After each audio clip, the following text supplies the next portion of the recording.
Dot का भी बहुत महत्व होता है शॉर्ट फॉर्म का, ठीक है। तो आज का जो टॉपिक है हमारा वो है एसएमपीएस, ठीक है।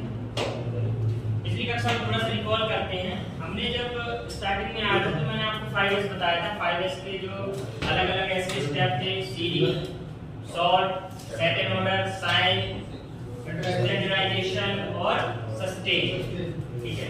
उसको हमने उसकी वर्किंग कार्यप्रणाली को प्रैक्टिकल करके अच्छे से देखा था। उसके बाद फिर हमने रेजिस्टेंस को समझा, पैसिव कंपोनेंट को समझा था। पैसिव कंपोनेंट्स क्या होते हैं?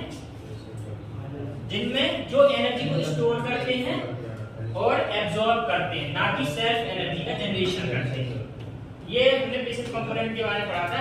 जो पैसिव कंपोनेंट्स हैं वो होते हैं जो बेसिकली हमारे दैनिक लाइफ में यूज होते हैं, इलेक्ट्रॉनिक सर्किट में मोस्टली यूज होते हैं। बोलते हैं resistor, capacitor, inductor, transformer, basically ये यूज होते हैं। तो हमने इनको समझा था विस्तार से। आज मैं आपको एसएमपीएस, उसकी परिभाषा, कार्यप्रणाली, प्रकार एवं अनुप्रयोग को बताऊंगा।